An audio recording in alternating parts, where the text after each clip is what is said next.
seriously and everyone go home. And what COVID-19 has really shown us is that we have to be able to adjust and adapt rather quickly. Most companies during this transition were working on premises with a lot of their data centers. They had people that were coming in via always on VPN if they were at home. They had to use a Citrix environment, or they had to be tied or tethered. And when you go home and you work in a home environment, you need a little bit more flexibility when you do that.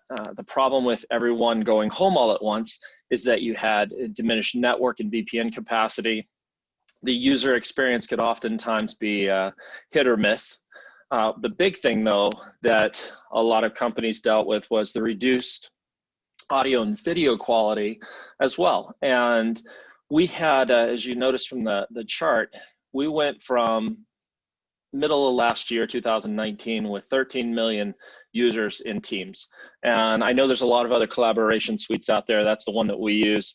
The big jump, though, is if you look just in the short time frame from March to April, we went from 32 to 75 million. And that's not any small number by any means, because there's a lot of things that have to happen there.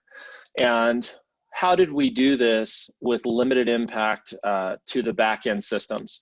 How do we do this by trusting the user, the devices, the apps that have to access as well? And with the growth of what's going on now, we had at one point 4.1 billion daily meeting minutes that were happening in our environment. Now, these are numbers as of May, June timeframe. We're now in October. The numbers continue to grow. And we're going to talk about what that really means to trust and verify continuously. So you don't have to have an analyst trying to figure out how to help a user get in, or you don't have to have an end user who is trying to verify via 5 or 6 different things. Let's see how we can build an environment that is effective and efficient and allows for the operations to continue to go, regardless if users are in the environment at work or they're at home. Shawn, sorry, yes. Are you presenting a slideshow? I was. We don't actually see that. Sorry, at first I thought you were doing your intro, and then I realized you were talking about data. Are you sure to go share your screen and share out? Yep. Yep. No worries. I'm sorry about that, Shawn. Like I said, this isn't normally. I thought. Let's try that again. Is it up? Nope. Okay. Share screen. Yeah. Here you go. It's starting now. Perfect. There you go, Shawn. See, technical issues already. So you didn't miss much. This is slide 1. We're good. All the back end stuff's what you want to talk to anyway. As we continue to talk about this, just a second.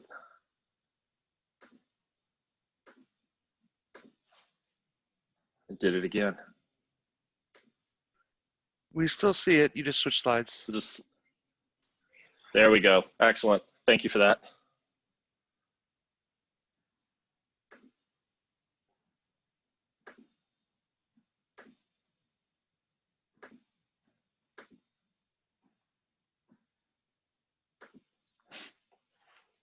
My slide's still up? It is. Thank you. So a lot of customers, so my job is to talk to CISOs, executives, senior security officers that are working through their ongoing business requirements, their operational issues that they're dealing with, not to mention the ongoing threats of adversaries, vulnerabilities in the environment. How do we keep going and doing our day-to-day? I have a lot of Fortune 500 companies that I talk to in my position, and they're struggling because they made a decision at some point to design a production environment that is going to have firewalls, intrusion prevention. It's going to filter all their traffic. They have what's called an always-on VPN, virtual private network, and that causes the environment just to really get bogged down because we have data coming through. You have people that are at home, they're trying to get stuff done. Their company's telling them they've got to be on the always-on VPN.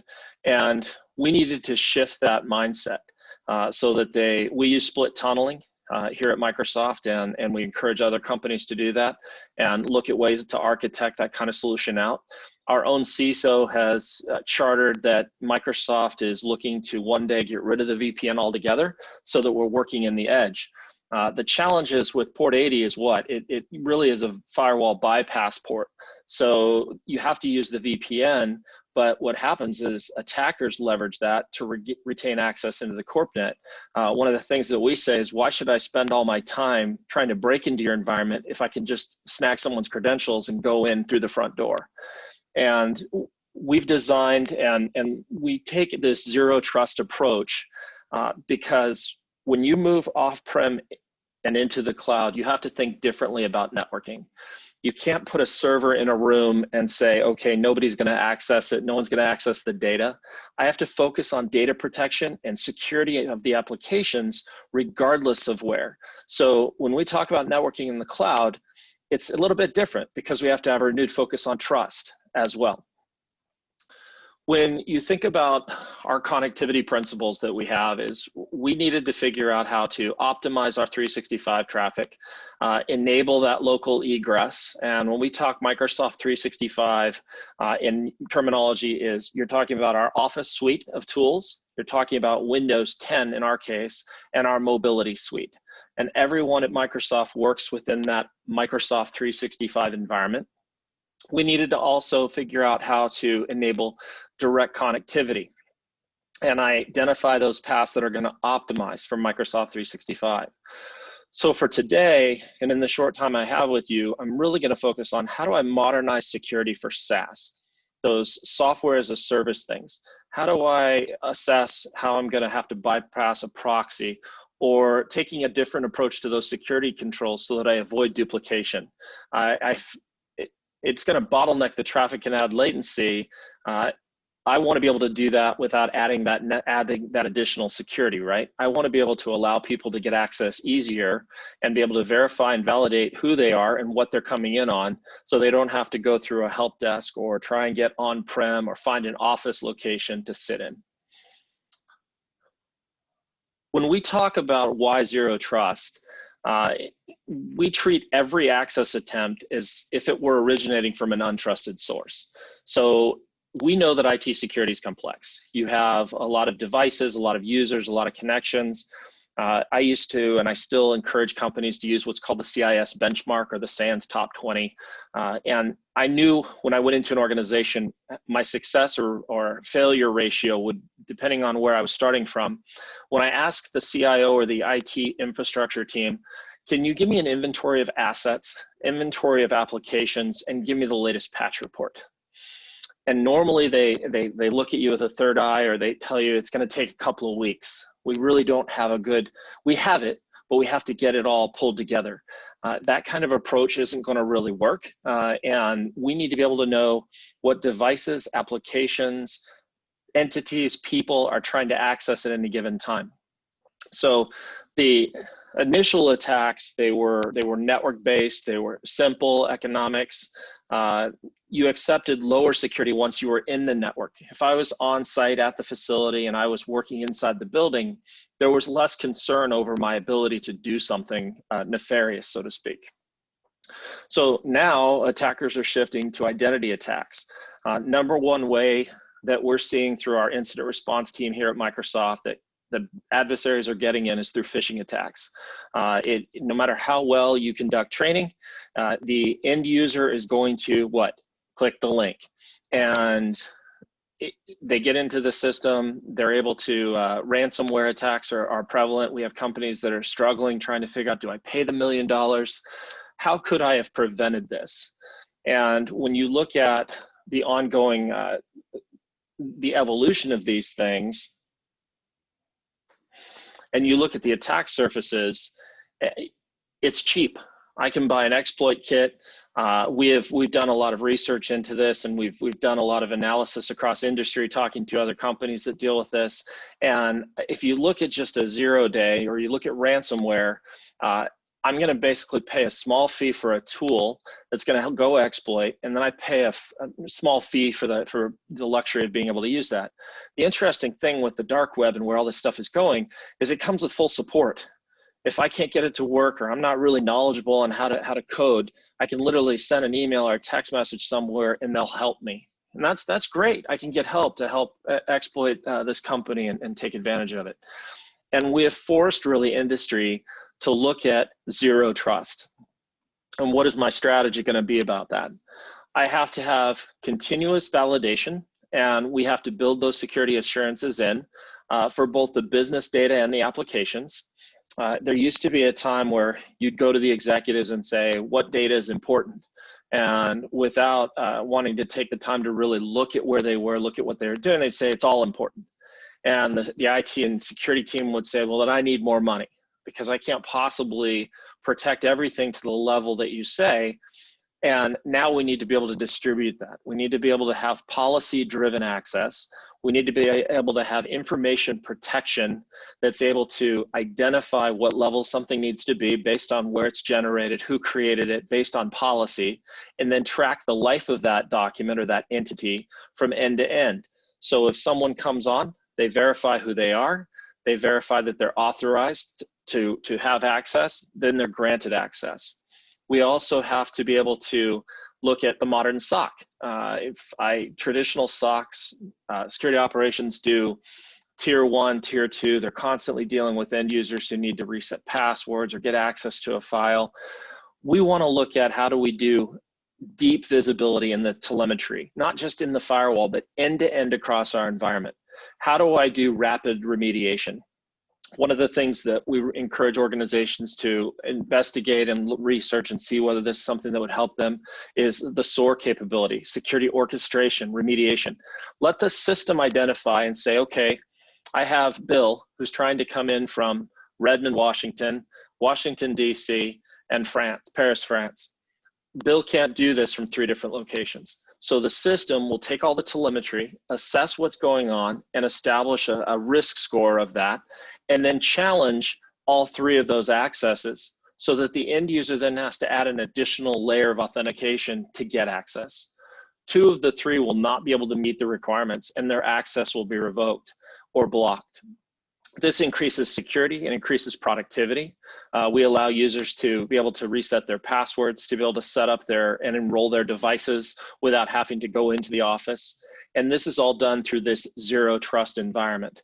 And then you also, of course, have your data center access and isolation architecture, IoT, which is gonna have that OT environment as well. So now I'm working in IT, and I've been told not only do you have 100,000 endpoints, we now have put sensors in all the manufacturing plants, and security, IT, you're now responsible for an additional 500,000 endpoints. Now you're starting to get overwhelmed because you're now looking at a much larger architecture. How do I have the same controls that I built networks on yesterday to meet these modern needs, these modern requirements? We do that through zero trust. When we talk about the benefits of it, you're going to reduce the risk, and you're still going to trust but verify, but that trust is now going to be earned, not given. It used to be a day where I'd walk into a cleared area and I would have a friend of mine, or I'd be with somebody, and they would say, hey, this is Shawn. He works at such and such agency. He's coming in with me today. Can you get him into the system? They'd give me a temp badge. I'd go with them. I'd go and what? Now, that wouldn't be the case. I would have to have some form of identification to be, regardless of whether they were trying to verify and they'd known me for years, I now have to be able to earn that trust, and I can't just be given it just because somebody says, oh, they're good to go. There's got to be a level of authentication and validation that's going to be there, and it has to be done continuously. We're going to improve security visibility as well. There won't be any blind spots, centralized view of your risks. You're going to have deep insight into your devices. I have a personal phone, and everyone at Microsoft who wants to have access on their personal mobile device has to follow the policy of enrolling that device in what we call Intune, or our device management software. And I've been given a laptop to access, but if I want to have the privilege or luxury of being able to check email, go to Teams, go and do some collaboration, work on a file on my mobile, I have to agree that yes, I'm going to enroll that device. And that means that I now have the ability to be able for the company to trust my device, that I'm running biometrics, that I'm running security. And if I were to try and remove one of those pieces, the company would say, no, you don't meet the trust requirements. You're not getting access to the back-end systems on that device. Try again. It increases the productivity, as I've said a few times. I have the ability for end users, obviously, to work anywhere. Apps and data is available anywhere. And you have the now architecture can be built so that even if they're at home, they can go through their cloud authentication and build out their capabilities to access on-prem applications as well. As I mentioned, you can now choose your own device. You don't have to issue devices to everyone. They can pull off of a list, and as long as it's on the list, go and deploy it, get it enrolled, and move from there. We encourage customers to push multi-factor authentication. If we have that improved access denied experience, what we do is we prompt it to increase the trust, and then we limit access based on role-based access control. All of our administrators and all of our users now have to follow what's called JIT and JIA, or just in time, just enough access. So you need access to a server, you go in, put in a request, you're granted 2 hours, go do what you need to do, your access goes away. That's based on the authentication of the device and the trust, the authentication of you to the identity platform, verifying who you are, and then you're granted access.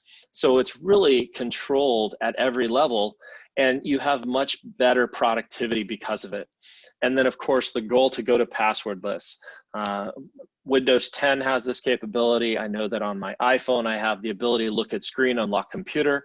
We really can't make it any easier than that for our end users. And passwords are a pain. I don't care how hard you make it, how long you make it. Somebody somewhere is going to create code or some algorithm that's going to break that password. And it just causes a lot of consternation across the environment when you have to remember 200 plus passwords. Let's try and go with identity, multi-factor authentication of a PIN, or even biometrics where you look at the screen and it unlocks the computer. Typical networks, where did we come from? You were at Microsoft at one point, you were on the back end. You sat on any of the various environments, whether it was in our research and development, manufacturing, finance, you were in tech support. You came through the different operating systems, whether it was Mac, Linux, Windows, and you basically went through the firewall, got access to the cloud, and went and did what you needed to do. There wasn't really any zero trust there. It was just, hey, you're in the environment, you obviously are trusted, go ahead and have access. Well, that's gone now. That whole mentality is shifted. Now we're looking at network segmentation, or what we call micro-segmentation, where a user accesses devices and they come in and they have to verify identity, which removes passwords. We have to verify device health, which means they have to be patched. They have to have security controls installed. The user has to be authenticated, and then their access will be verified based on their trust and the management level. And if you look at what we've done here, as we shifted this mentality, you can have now segmentation across business critical apps, high impact of your IoT or OT environments, and then you also have some low impact. And then we still have that managed corporation, but it allows you to have better segmentation, better control, and then you can really focus on, you can really focus on the business of running the business rather than having to deal with what do I do next. We also enable that zero trust to be able to do new segmentation. So if a traditional network is struggling to keep up with rich and evolving applications, and hopefully everyone on the call has heard of DevOps or DevSecOps or some variation of that, we have rapid development happening at a lot of our companies. I was working with a CISO at a retail company not too long ago, and they put out 2 or more new applications every single day. And in the past, that was a huge approval process that it had to go to. It could take days, weeks, or months. Now, we have to have constant application innovation. We have to have proprietary or we have to work with data structures that might be proprietary with the company. we have an evolution of the protocols that are being used, and we also have to make sure that we have that encryption of that data going on as well. So we extend zero trust for SaaS to those new environments. So it creates better security and better user experience because we're able to verify access and differentiate those different kinds of connections, and then also be able to push that out across the organization. So we have different identities based on what you're doing. If I'm going to log in as an administrator, I have a strongly managed identity. I might be told you're going to go off of a privileged device, not one that's your own. I have then managed identities, and then of course we have the consumer identities. And then everything is based on that policy engine that's sitting in the middle. How do I meet policy? And it's constantly maturing, so that as the system gets smarter and starts learning roles and learning capabilities, it'll identify that, oh, so Shawn works out of this office. He's there 90% of the time. If the system senses an anomaly, it might shoot me an additional challenge. But for the most part, we've now created this segmentation, different way of looking at things, data protection, security management of the applications. Native controls. Many in industry are still operating within a threat model that was built, gosh, decades ago, and they're applying those controls that really don't make sense. If you look at native M365 controls, and if you've been, unless you've been hiding under a rock, I've been in Microsoft 4 years. I had to hit some I believe button as well when I came on board. I wasn't sure whether Microsoft had a good security story. What did we mature? How were we doing it?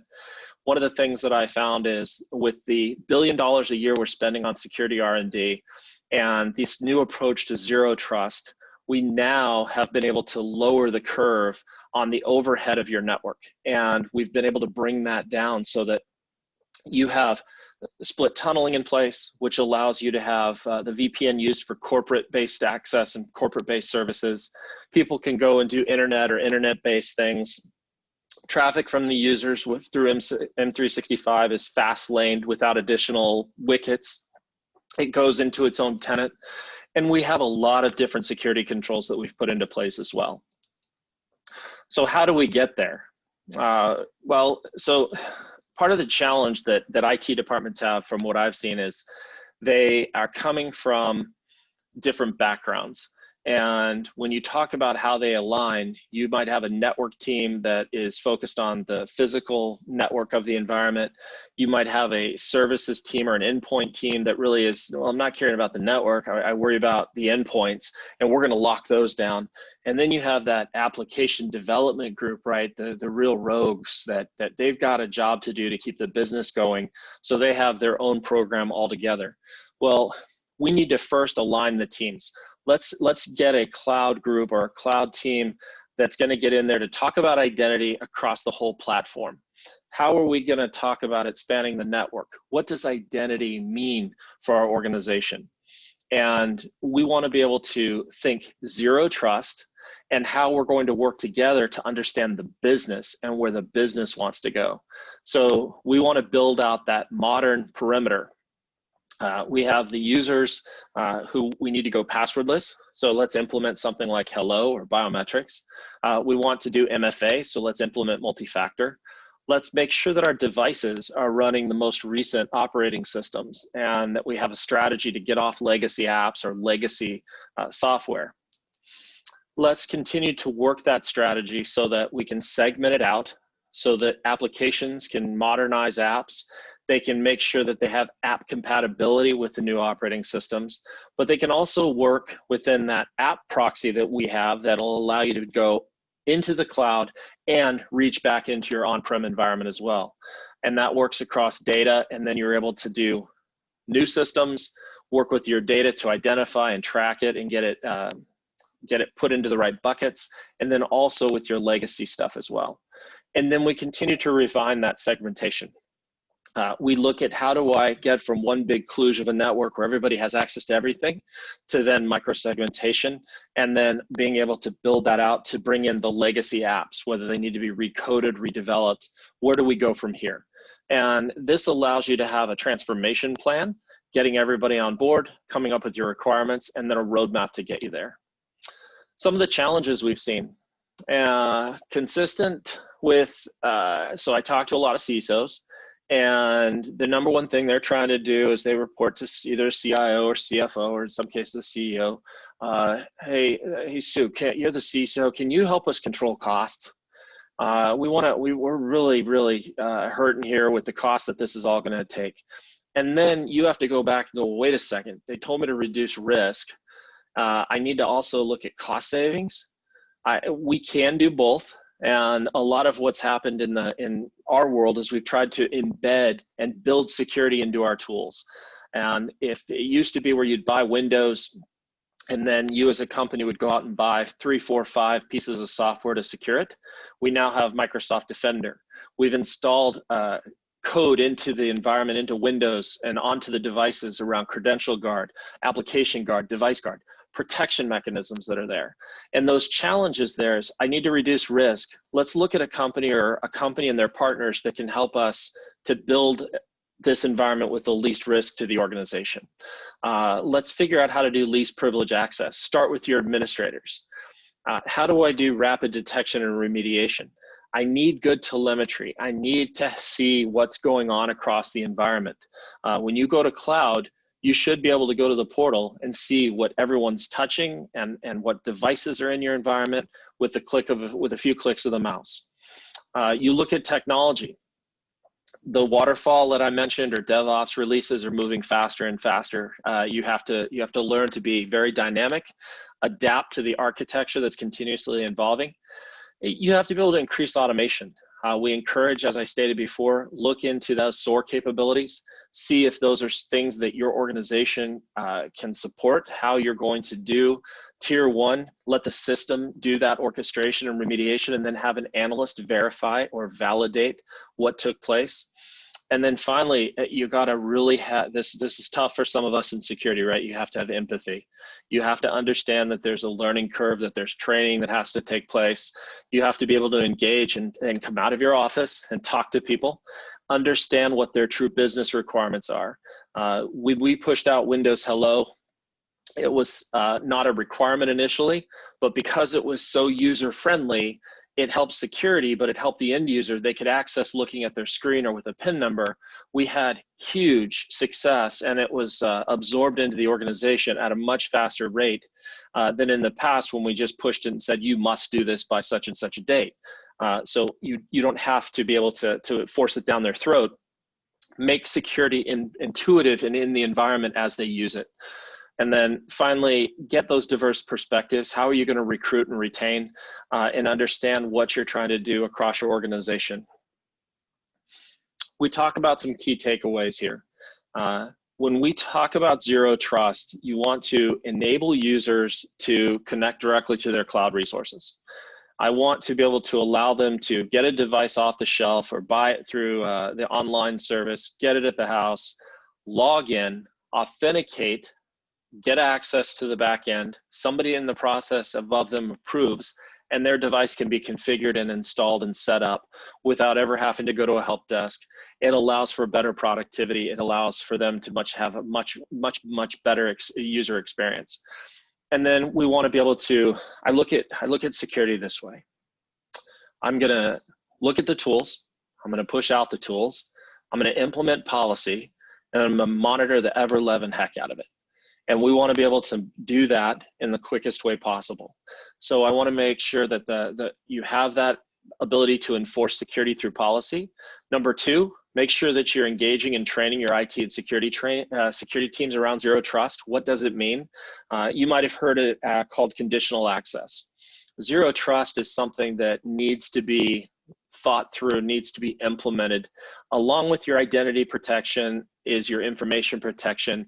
And zero trust is where you really have the best level of being able to protect your organization from adversaries taking over. If they can't get access to your credentials, chances are they can't get access to your data. And therefore, you're going to be the hero, and you're going to have a lot better user or a lot better professional experience in your position as a security engineer or higher in the organization. And then follow our modernization plan that we've given you. How does this look for us? I promise this isn't a sales pitch by any means, but I do want to show you some things that we've learned from.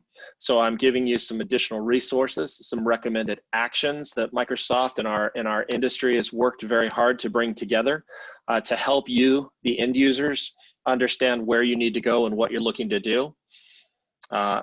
We have a phases of zero trust. So pre-zero trust, you might be in this environment now where you don't have any device management.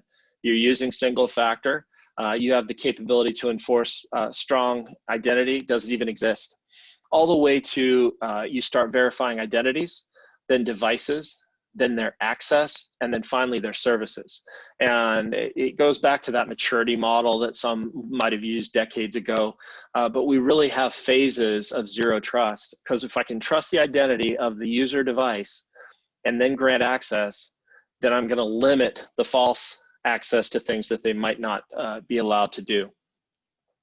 If I have to be able to go and tell you, how do I support a mobile and remote workforce? Microsoft had to learn from this. We wanted to make sure that as you implement this, how questions you could ask yourself. How do I allow external behind that corporate environment? Can I allow them? How am I going to build this out? Who owns the customer experience? Well, it should be IT. And you should be able to use this as a checklist to help you. And then finally, we have what we call a zero trust framework, where you're looking at not just, everybody thinks zero trust and identity is a person. It can be a device, an application, it could be a data entity, it could be the infrastructure. A lot of bots that are out there were written by somebody in code, but it's not a person trying to break into your system, it's an app. And we need to be able to do that zero trust across that environment as well. And on time, I will give the rest of the slides, but are there any questions, comments? Happy to answer those in the time we have left. Thank you very much. Hey, thank you, Shawn, so much. We do have some question already in Q&A. If anyone else has some other questions, please submit them now. The first question we have for you, Shawn, is from Chris. How does the push for federal logins or identities interact with segmentation? It appears to be the ultimate form of password reuse, whereas single, admittedly, hopefully harder to compromise, authorization now gives access to multiple resources across different otherwise isolated segments, different passwords, kind of. So I'm going to actually pull up a drawing that I didn't pull up before. When we look at that multi-factor authentication is critical.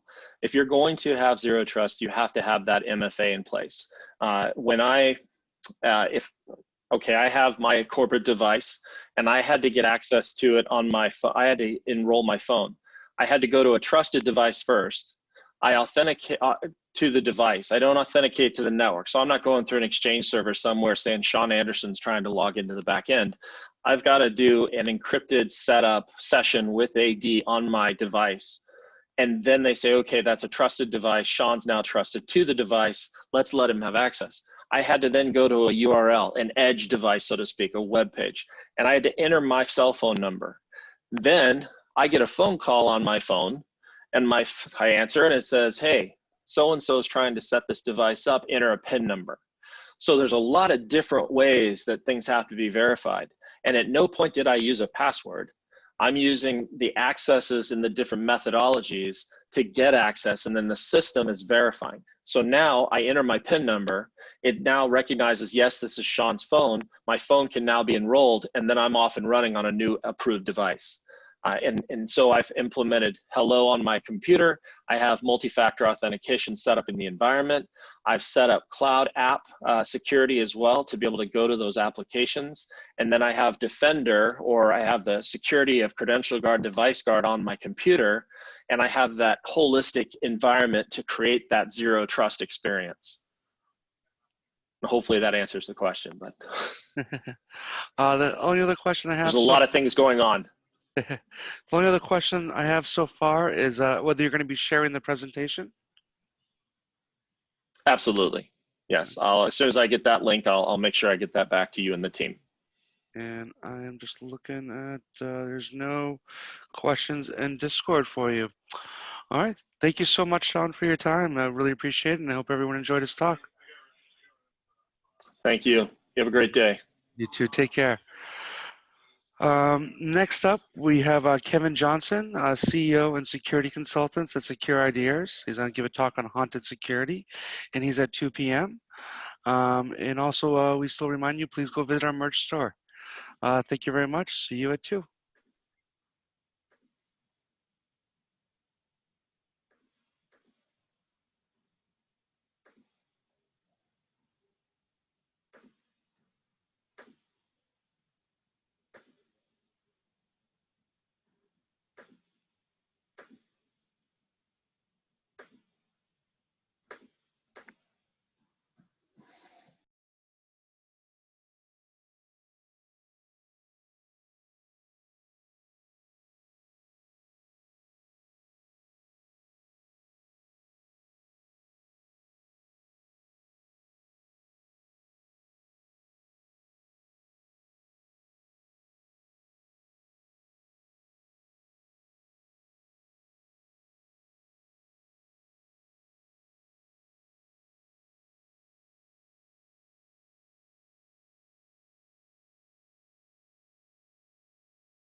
I